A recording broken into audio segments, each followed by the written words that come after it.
El nacimiento de Jesús.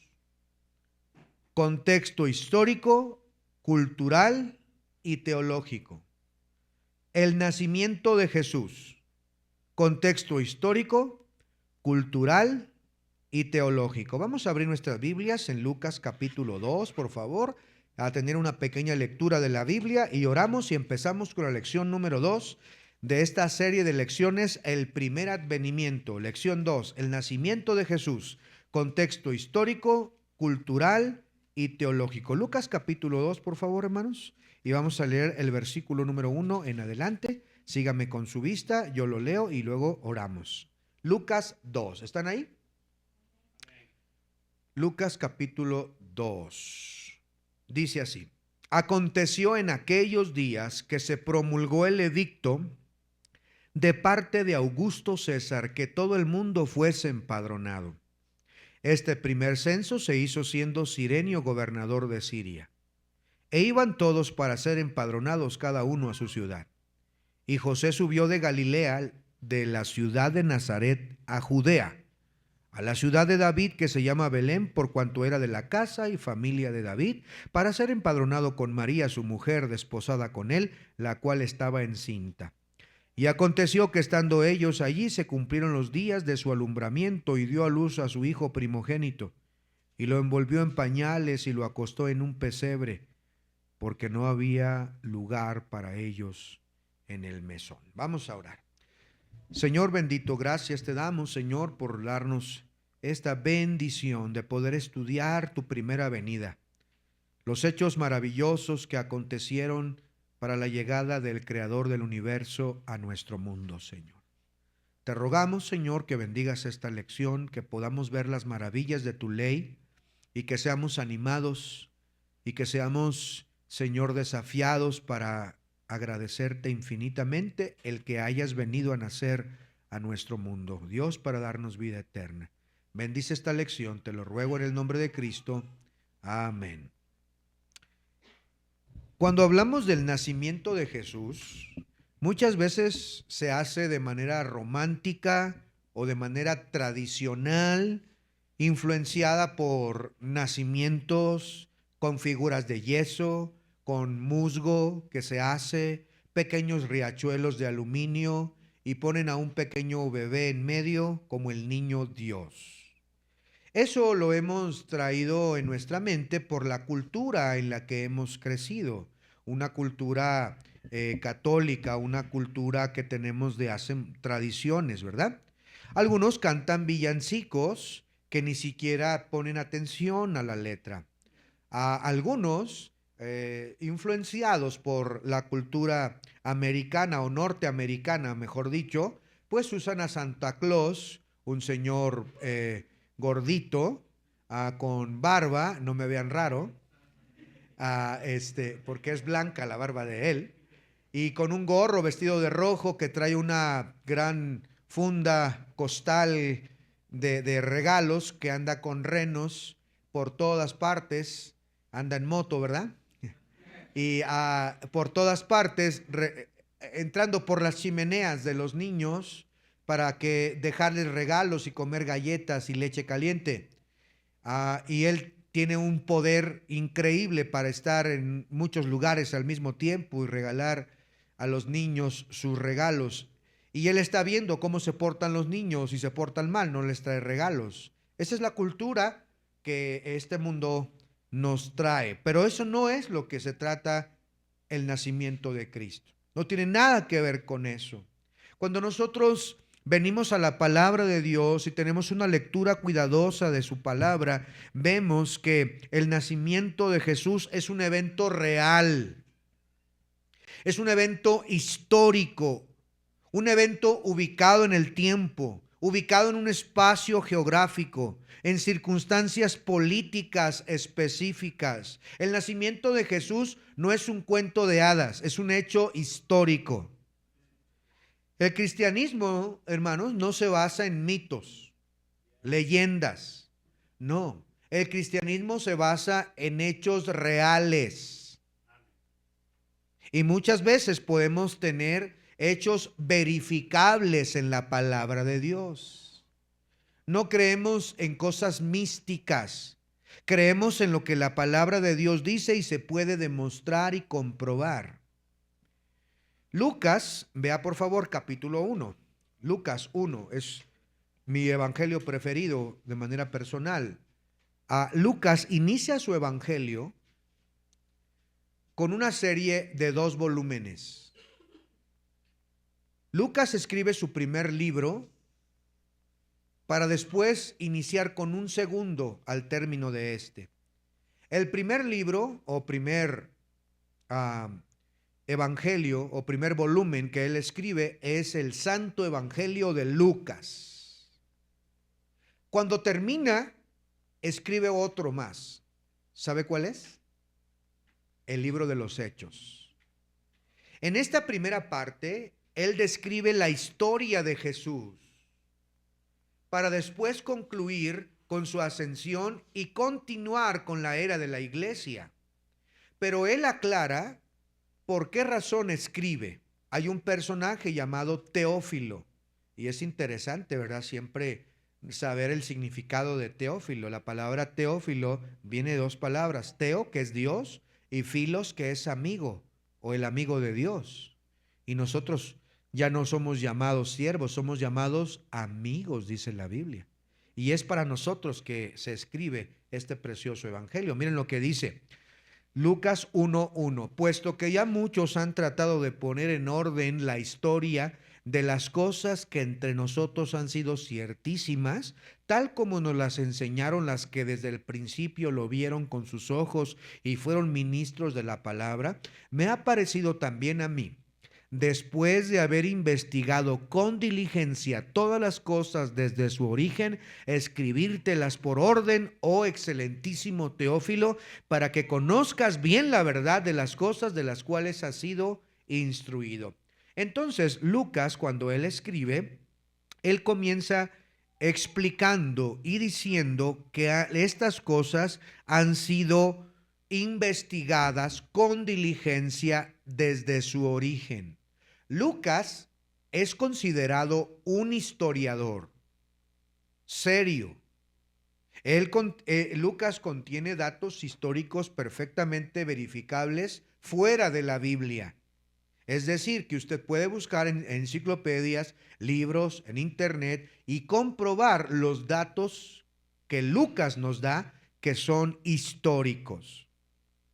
Entonces, al estudiar el nacimiento de Jesús, no debilita nuestra fe, la fortalece, mis hermanos. Dios entró en la historia del ser humano.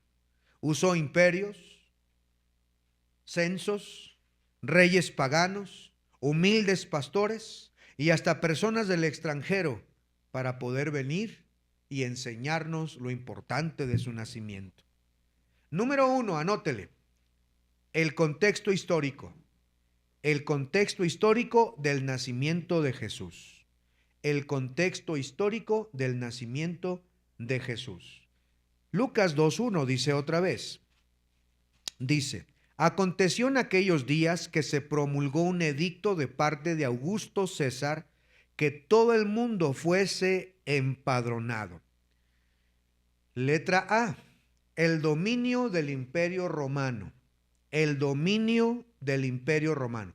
Cuando Jesús nació, hermanos, el Imperio Romano era quien estaba gobernando la mayor parte del mundo conocido. El Imperio Romano tenía a su primer emperador, César Augusto. César Augusto, que estuvo del 27 antes de Cristo hasta el 14 después de Cristo, fue quien fue ese emperador romano que estuvo gobernando en ese imperio. Gobernó durante una época romana llamada Pax Romanis, que quiere decir la paz romana.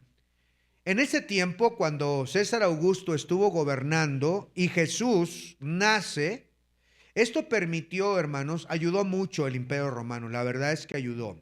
Porque el Imperio Romano empezó a aplastar muchas de las otras culturas y empezó, hermanos, una gran paz. Tantas de las cosas de beneficios que trajo el Imperio Romano fueron, por ejemplo, los caminos romanos. ¿Han escuchado ustedes acerca de todos los caminos llevan a Roma? Es un dicho que se popularizó hasta nuestros días, todos los caminos llevan a Roma. Pero ¿sabía que tiene un significado más profundo? Porque los romanos empezaron a hacer caminos desde muchas provincias que daban precisamente a Roma.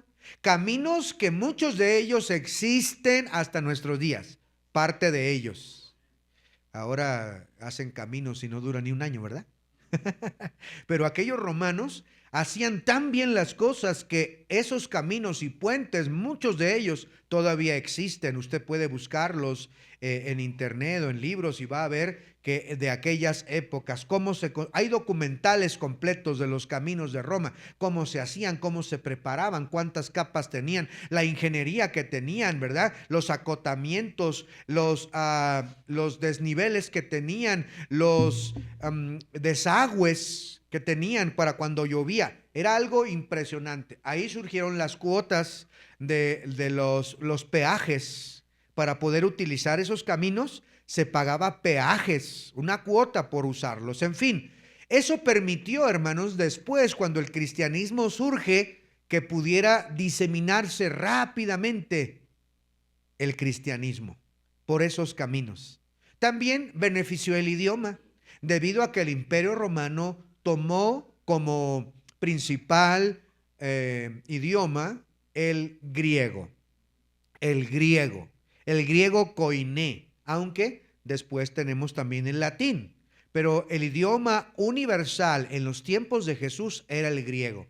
Por eso es que la mayoría de los libros del Nuevo Testamento se escribieron en griego, porque casi todo el mundo sabía hablarlo y podía leer esa parte de la escritura. El dominio romano preparó el mundo para la rápida expansión del Hijo de Dios. Roma crecía gobernando al mundo, pero déjenme decirles que Dios gobernaba el mundo entero. Dios gobierna a Roma. Aún los gobiernos paganos están bajo el control de Dios.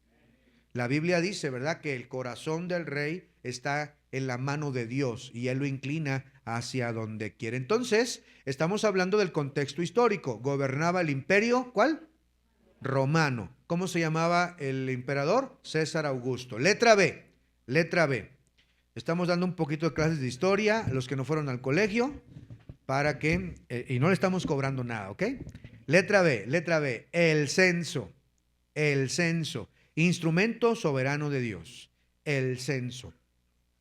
Personalmente yo creo que Dios puso en el corazón de esa persona, César Augusto, tener este censo. Él pensó a tomar una decisión en beneficio de su imperio. El decreto de este censo no fue una casualidad política, no, está dentro del plan de Dios. Fue una herramienta divina. Él, Augusto César, pensó que estaba fortaleciendo su imperio, pero sin saberlo, estaba llevando a cabo el plan divino. Porque esa joven pareja que vivía en Nazaret se tenía que desplazar varios kilómetros hacia el sur hasta llegar a Belén, ahí donde José tenía que ser empadrenado, exactamente donde Dios había dicho. 600 años antes, Él había dicho que en Belén habría de nacer. Así, a través de este censo, Dios mueve imperios para cumplir sus promesas. Y déjame decirte que las promesas de Dios son fieles, verdaderas. A veces pareciera que no se van a cumplir, pero si Él prometió que estaría contigo, está contigo.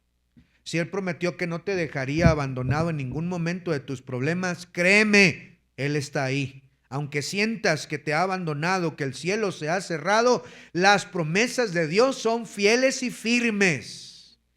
Si es que tiene que mover un imperio, si es que tiene que mover el corazón de alguien, lo va a hacer. Belén no era una ciudad muy importante en aquellos días. Era pequeña, insignificante, una pequeña comunidad quizá olvidada, pero sin embargo Dios la escogió. Ahí nació el Rey de Reyes y Señor de Señores. No en un palacio rodeado de reyes, de nobles, sino en humildad. Jesús fue colocado en un pequeño pesebre rústico, un comedor de animales. El universo comenzó, el creador del universo, comenzó su vida terrenal ahí, en un pequeño pesebre, en brazos de su madre María. José y María no fueron a Belén porque querían una devoción o hacer algo, no. Fue por cumplir sus obligaciones políticas, pero Dios tenía un plan maravilloso. Ese censo de los romanos, hermanos, se realizaba normalmente con dos propósitos. El primero de ellos era con fines fiscales, para que pagues impuestos, para que se pagaran impuestos, ¿verdad? Pero el segundo propósito que tenían estos censos era con propósitos militares, para saber cuántas personas tenemos, dónde están, quiénes son, y José debería registrarse en Belén porque era del linaje davídico. Número dos, romano. Número dos, romano. Estamos viendo entonces el contexto histórico del nacimiento de Jesús. Hemos visto el imperio donde estaba y también el censo. Ahora vamos con el número dos, romano. El nacimiento de Jesús. Humildad y gloria entrelazadas. Humildad y gloria entrelazadas. El nacimiento de Jesús. Humildad y gloria entrelazadas. Letra A. El lugar. Letra A, el lugar. 2:7 de Lucas. Mire lo que dice otra vez. Lucas 2:7. Y dio a luz a su hijo primogénito y lo envolvió en pañales y lo acostó ¿en un qué? En un pesebre. Letra A, el lugar, un pesebre. La palabra pesebre, que se traduce del griego aquí, hermanos, significa literalmente comedero de animales. Comedero de animales. En aquellos días se usaba la madera principalmente para hacer los comederos de animales. Hoy en día pues se hacen de cemento, de ladrillos, etcétera. Pero en aquellos días no era tan común poder tener un comedero así. Eran normalmente rústicos de madera. El lugar donde estaba este pesebre probablemente era una pequeña cueva o era una área inferior de la casa. No era un establo moderno como el que nos presentan hoy en día, ¿verdad? En el nacimiento de Jesús. Un establo ahí. No, no, no, no, no, no. El lugar de aquellos tiempos probablemente fue una cuevita o un lugar inferior de una casa. Recuerden, no había lugar para ellos en el mesón. ¿Por qué razón? Bueno, cuando Jesús nació en Belén y este edicto fue dado, todos tenían que ir a su lugar de nacimiento. Pero como Belén era pequeñita, entonces estaba llena de visitantes que llegaron antes que José y que María. Porque José y María, hermanos, hicieron un viaje desde Nazaret lejísimos. Y como María estaba encinta, estaba embarazada, pues no podían viajar rápidamente. Tuvieron que viajar lento y a su paso de María, que se encontraba en los últimos días para dar a luz. Entonces, cuando llegaron a Belén, ya estaba ocupado los hotelitos. Recuerden que antes existían lo que llamamos el mesón o pequeños hoteles para los viajeros, donde se daba alojamiento y comida por una cuánta cantidad de dinero. Los hoteles antecesores de los pequeños hoteles, ¿verdad? Después se convirtieron en lugares peligrosos y lugares de prostitución y demás, pero también había lugares donde daban hospedaje a los viajeros. No había aviones, no había buses, no había autos, viajaban largas distancias y tenían que llegar hasta cierto mesón, descansar, dar de comer a sus animales, descansar los animales y luego continuar su camino. Cuando María y José llegan a preguntar a los mesones, ya no había lugar. Y entonces fue que por razones de que estaba a punto de dar a luz, tuvieron que ir a ese lugar llamado el pesebre. El rey del universo nació sin privilegios humanos, humildemente, en ese pequeño pesebre. Cristo fue puesto en ese pesebre humilde para que ningún pecador tema acercarse a Él. Venga a los pies de Cristo. Letra B. ¿En qué lugar nació Jesús? En Belén, en un pequeño pesebre. Letra B. Los primeros testigos, los pastores. Los primeros testigos, los pastores. Versículo 8, estamos en Lucas capítulo 2, versículo 8. Dice: había pastores en la misma región que velaban y guardaban las vigilias de la noche sobre su rebaño. Y he aquí se les presentó un ángel del Señor, y la gloria del Señor les rodeó de resplandor, y tuvieron gran temor.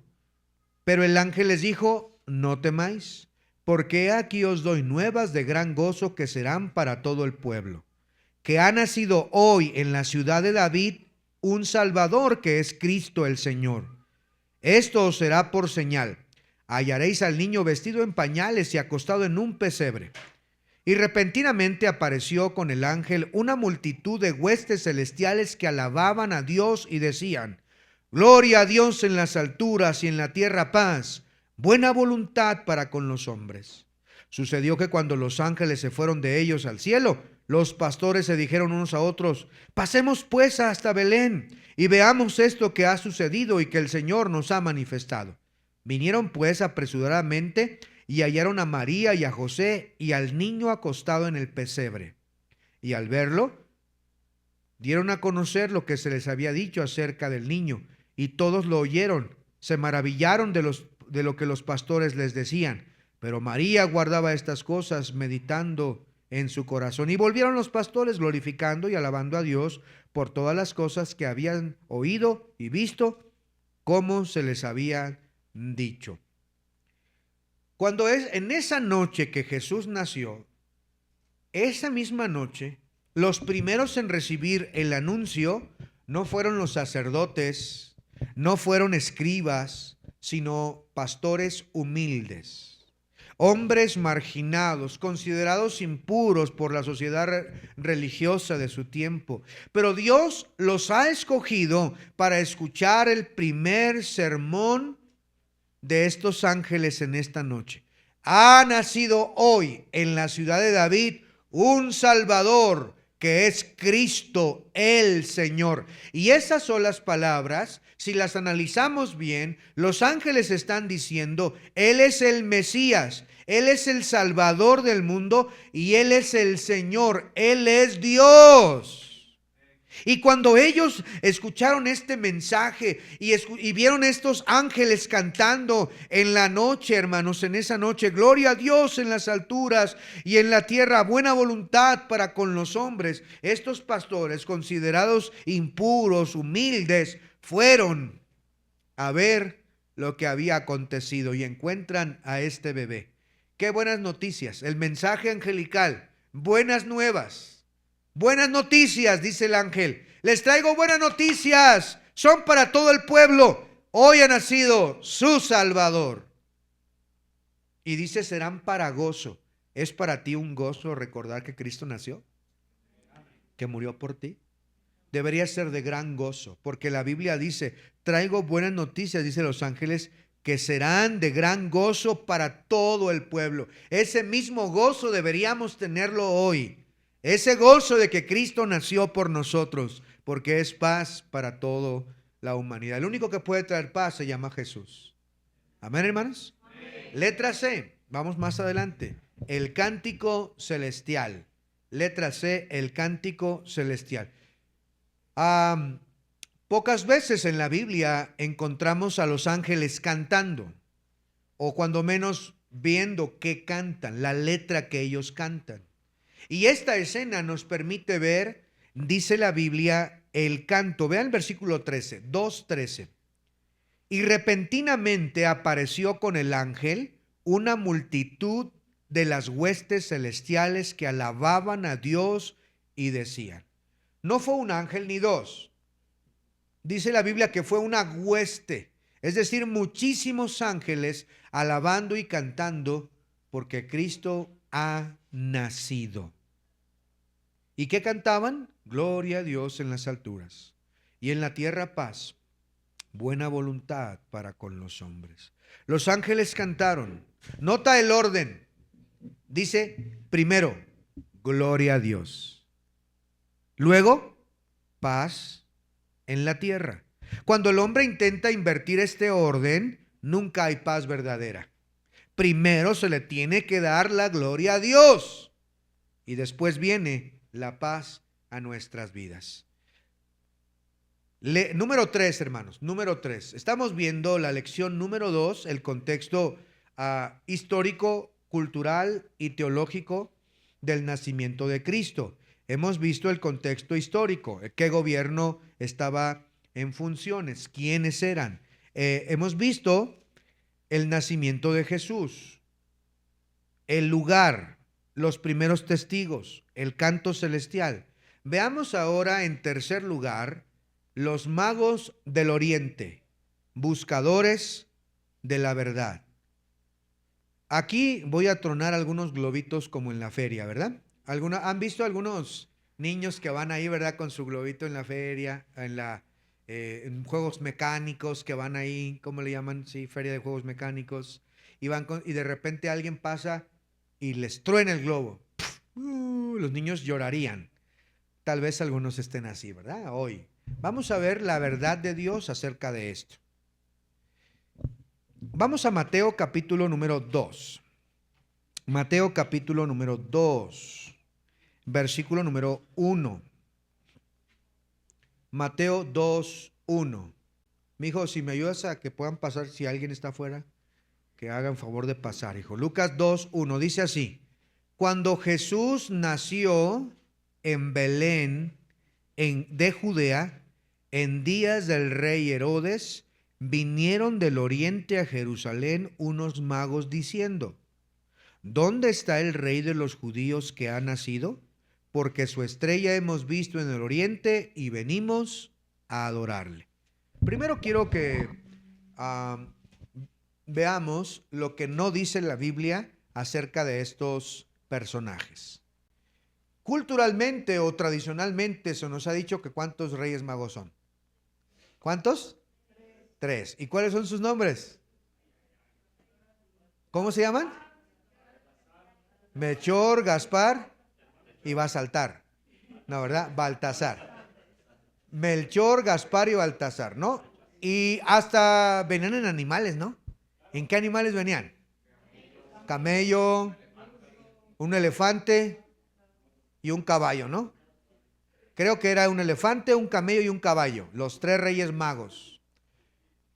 Y también dicen que eran reyes magos, Melchor, Gaspar y Baltasar. Y creo que uno de ellos es de la costa, ¿verdad? De Esmeraldas, perdón. De Esmeraldas, más bien dicho. De Esmeraldas, uno es como lo pintan, ¿verdad? Uno es de tez morenito, bien negrito. Y los otros 2, uno amarillito y uno suquito. Así lo pintan, ¿sí o no? ¿Sí o no? ¿Sí o no? Ya. Y entonces vienen y vienen, ¿a dónde llegan? No llegan al Ecuador. Según la historia, ¿a dónde llegan? Llegan a donde está el bebé. Bueno, con Herodes, y luego llegan donde ponen nuestros nacimientos o donde ponen los nacimientos. Ahí ponen al camellito, al elefantito y al caballito, formaditos los 3, llegando al pesebre donde está Jesús, ¿verdad? Eso es lo que nos han enseñado la tradición. Pero ¿eso es lo que la Biblia enseña? Miren, en primer lugar, no dice que eran reyes. No eran reyes. En segundo lugar, no eran 3. No podían ser 3. ¿Por qué razón? Porque ellos venían del oriente. La mayoría de los eruditos coinciden que venían o de Babilonia o de un lugar cercano a ese lugar. ¿Por qué razón? Porque cuando ellos fueron exiliados, escúchenme bien, cuando los judíos fueron exiliados a Babilonia, muchos de ellos eran devotos al Señor y llevaron profecías, y hubo gente convertida allá que sabían que un día iba a venir el Mesías. Entonces, cuando viajaban, no viajaban 3 personas, ¿Por qué? Porque era muy peligroso viajar 3 solas personas y más con tesoros como los que nos dice que le entregaron al Señor.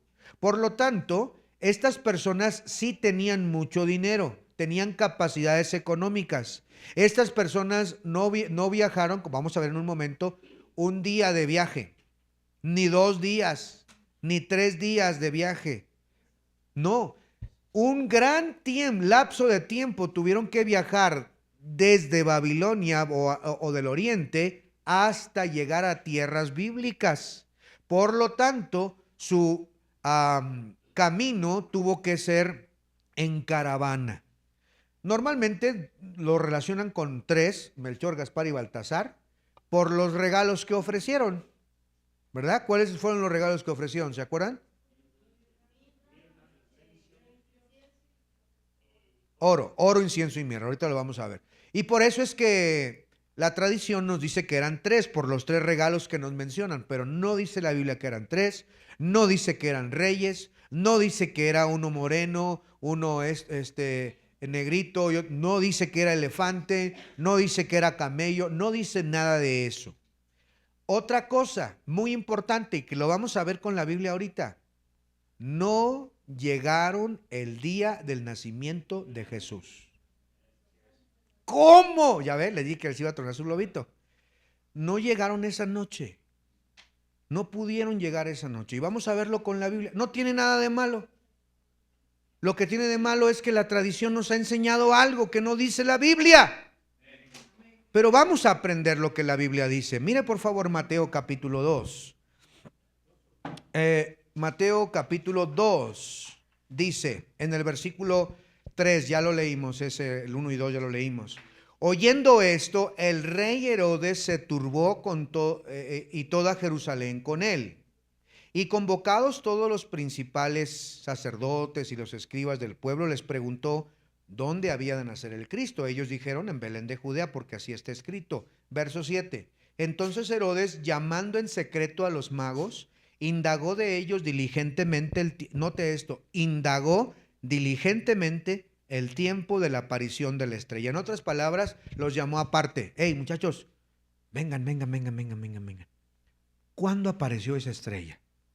Y dice que indagó diligentemente. ¿Ustedes creen que Herodes era tonto, torpe? No, señor. Herodes era capaz, inteligente, y él los llamó aparte. ¿Cómo que ha nacido otro rey? A ver, vengan para acá. A ver, ven. Y entonces dice la Biblia que los lleva aparte, muy probablemente les invitó algo de comer, e indaga diligentemente. Y Herodes anota, guarda los tiempos, la aparición y todo. Gracias. Vayan a Belén y encuentren a ese niño. Sigue diciendo. Entonces Herodes, versículo 7, llamando en secreto a los magos, indagó diligentemente el tiempo de la aparición de la estrella. Y enviados a Belén, dijo, id allá y averiguad con diligencia acerca del niño. Y cuando le halléis, hacédmelo saber, para que yo también vaya y le adore. En otras palabras, Herodes dice, miren, ¿cuándo fue? ¿Cómo estuvo? ¿Cuánto tiempo llevan viajando? Todos los datos. Y luego los manda, vayan pues. Pero cuando lo encuentren, quiero que regresen y me digan acerca de ese niño. ¿Dónde está? Para yo también lo quiero adorar. ¿Él lo quería adorar, hermanos? No. Él lo quería asesinar, se vio amenazado. Satanás estaba usando a esta persona para matar al Hijo de Dios. Versículo número 9. Ellos, habiendo oído al rey, se fueron. Hasta aquí.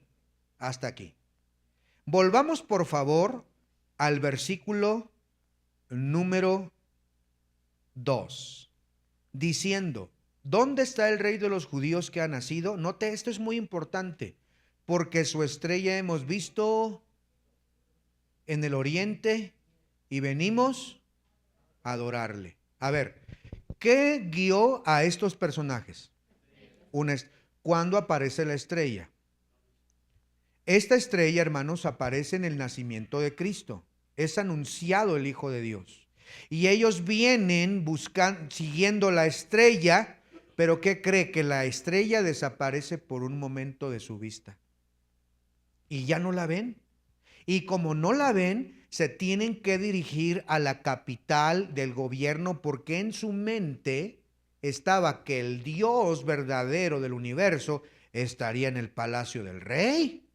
Por lo tanto, por eso llegan a buscar a Herodes y preguntarle dónde está. Y ellos dicen, caray, aquí no está, vayan a Belén. Y entonces los magos, ahorita vamos a ver esta palabra, se dirigen hacia Belén porque Herodes y los sacerdotes y escribas les dijeron que allá había de nacer, ¿verdad que sí? Y van hacia Belén. Cuando van hacia Belén, la estrella vuelve a aparecer. Miren lo que dice verso 9. Ellos, habiendo oído al rey, se fueron. Y he aquí la estrella que habían visto en el oriente iba delante de ellos, hasta que llegando se detuvo sobre donde estaba el niño. Y al ver la estrella, se regocijaron con muy grande gozo. Eso quiere decir que esa estrella había desaparecido. Entonces, cuando ellos iban camino a Belén nuevamente, esa estrella vuelve a resplandecer para guiarles hacia donde estaba el niño. Y entonces ya no siguieron la instrucción de Herodes, sino siguieron la estrella que habían visto en el oriente, hasta que llegando en la casa donde estaba el niño, ahí llegaron y abrieron sus tesoros. Sigamos leyendo. Dice la Biblia, el versículo número 11, y al entrar en la casa, vieron al niño con su madre María, y postrándose le adoraron, y abriendo sus tesoros le ofrecieron presentes, oro, incienso y mirra. Pero siendo avisados por revelación en sueños que no volviesen a Herodes, regresaron a su casa por otro camino. Después que partieron ellos, he aquí el ángel del Señor apareció en sueños a José y le dijo: levántate, toma al niño y a su madre y huye a Egipto y permanece allá hasta que yo te diga, porque acontecerá que Herodes buscará al niño para matarlo. Y despertando él, tomó de noche al niño y a su madre y se fue a Egipto. Y estuvo allá hasta la muerte de Herodes, para que se cumpliese lo que dijo el Señor por medio del profeta, cuando dijo: de Egipto llamé a mi hijo. Número 16. Herodes entonces, cuando se vio burlado por los magos, se enojó mucho. Y note este detalle horrible.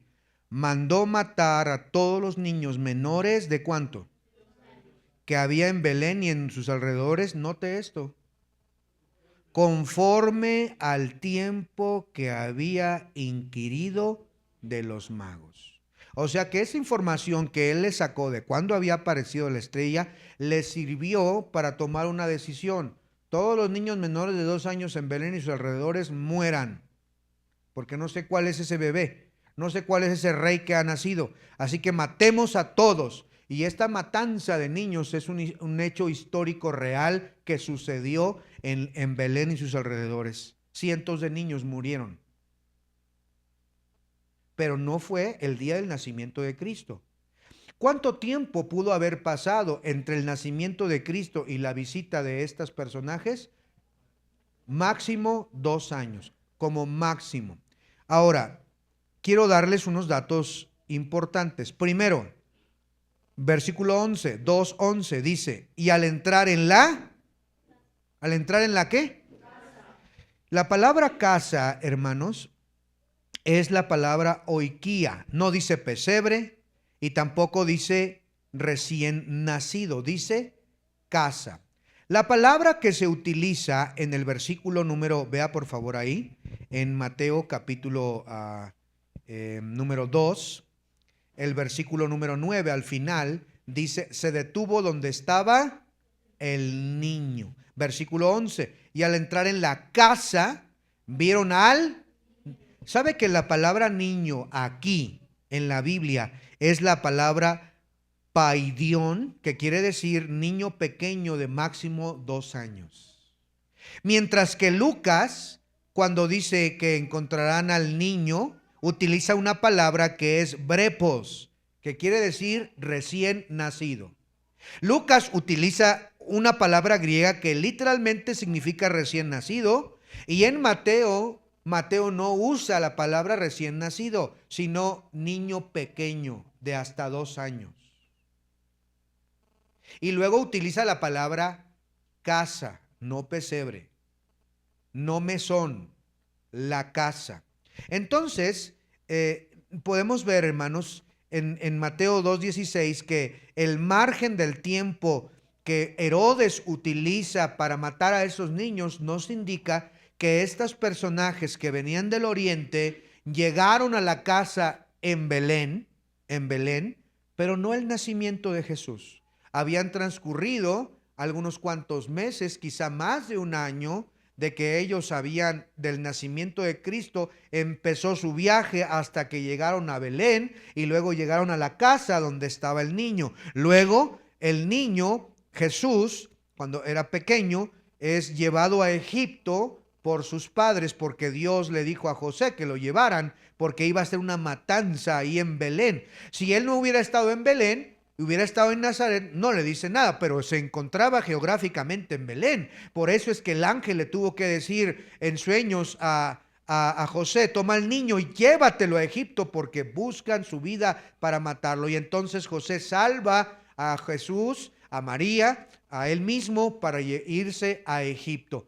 Cuando muere Herodes, entonces José, María y Jesús iban a regresar a Belén, pero no regresaron a Belén, sino que se siguieron hacia Nazaret. Y por eso Jesús es llamado Jesús de Nazaret. Entonces, anótele por favor ahí. Letra A. ¿Quiénes serán los magos? Letra A, ya estamos terminando. ¿Quiénes serán los magos? Bueno, la palabra magos aquí en la Biblia, esta palabra es magoi. No tiene nada que ver, hermanos, con alguien brujo, con alguien de hechizos, con alguien de conjuros, como algunos de ustedes, ¿verdad? No. La palabra magoi es la palabra sabios. También se puede traducir como astrónomos o consejeros. En otras palabras, no eran astrólogos, que son los de Aries y Tauro y todo eso. No eran Piscis y todo. No. No eran astrólogos, eran astrónomos, que eran estudiosos de las estrellas. Ellos observaban las estrellas científicamente, como lo haríamos hoy en día. Ellos eran creyentes del Mesías. Ellos sabían que la aparición del Hijo de Dios, porque así lo dice en Números, una estrella había de aparecer, y ellos siguieron la estrella guiados por el Señor, sabiendo que esa era la señal que estaban esperando. Juntaron sus tesoros, juntaron todo lo que tenían, sus caravanas, sus sirvientes, todo lo que tenían, y emprendieron ese viaje siendo guiados por la estrella, hasta que a medio camino todo se perdió. Ya no había estrella. ¿Qué hacemos? ¿Nos regresamos? Y tal vez alguno dijo: no, ya estamos a medio camino, sigamos. ¿Y a dónde llegamos? Lleguemos a Belén, donde está la autoridad. Ahí debe de estar Jesús, que no sabían su nombre, pero ahí debe estar el Mesías. Y llegan ahí, se encuentran con que no saben, van a Belén, encuentran la estrella y luego es guiado a la casa. Ahora, es interesante, hermanos, que Jesús y María eran humildes, de baja condición económica cuando tuvieron a Jesús. ¿Por qué lo sabemos? Vean por favor Lucas.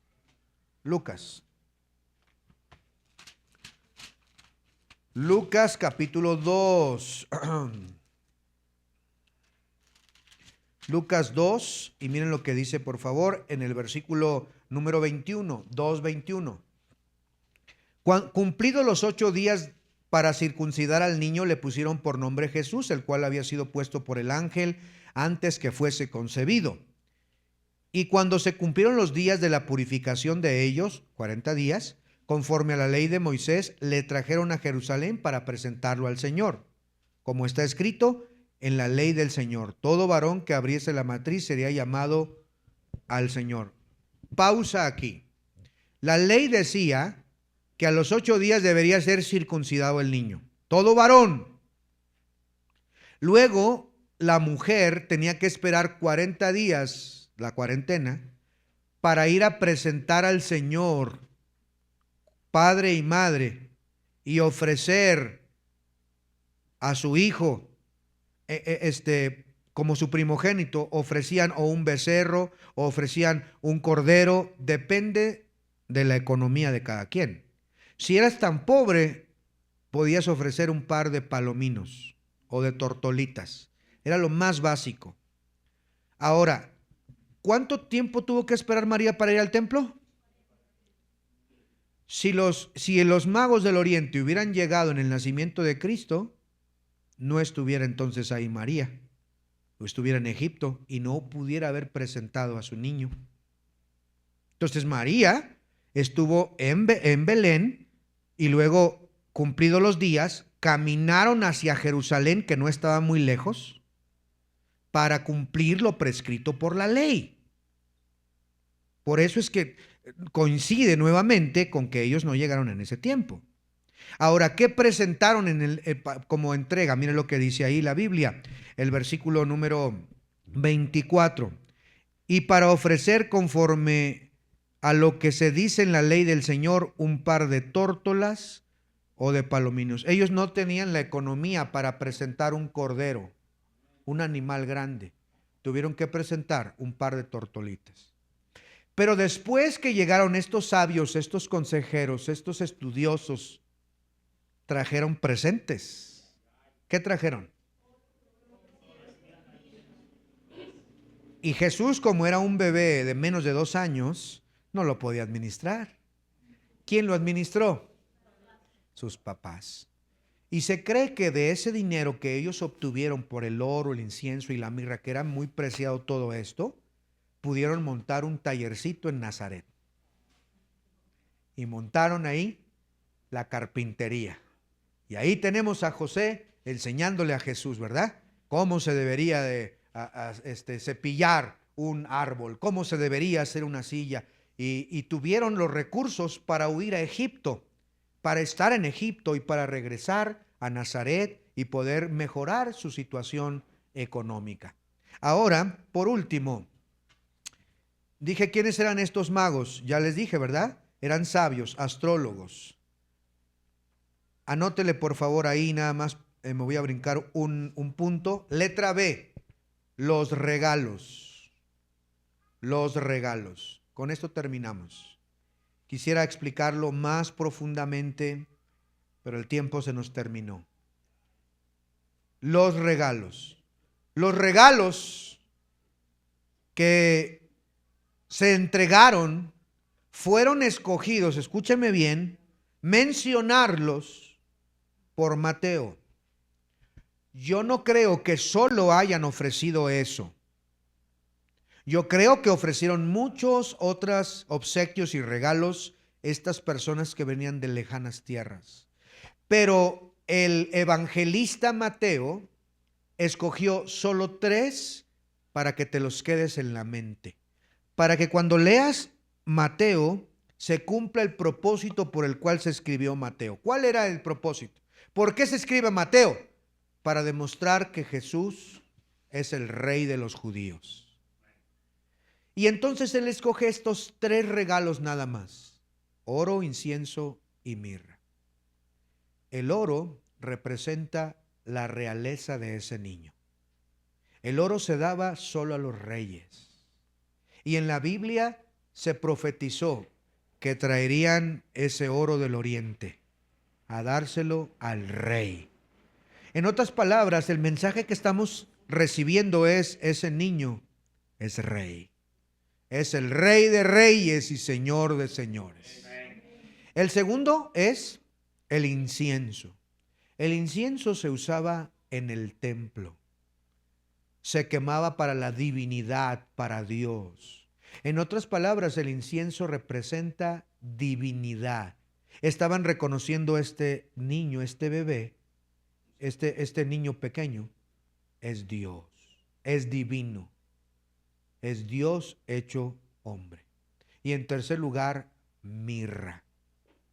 La mirra, hermanos, se utilizaba normalmente para fines fúnebres, para poder ungir los cuerpos de los seres queridos fallecidos.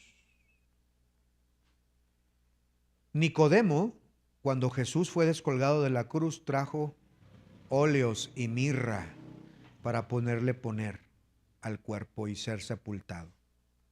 La mirra, hermanos, no la podían usar cualquiera. porque era muy costosa. Pero esa mirra nos habla de ese sacrificio por el cual vino a ser por nosotros. Desde el pesebre se sabía que Él habría de morir para salvarnos. Él es el Rey. ¿Es tu Rey? Él es Dios. ¿Él es tu Dios? Él es el Salvador. ¿Es tu Salvador? Gloria a Dios en las alturas, en la tierra paz y buena voluntad para con los hombres.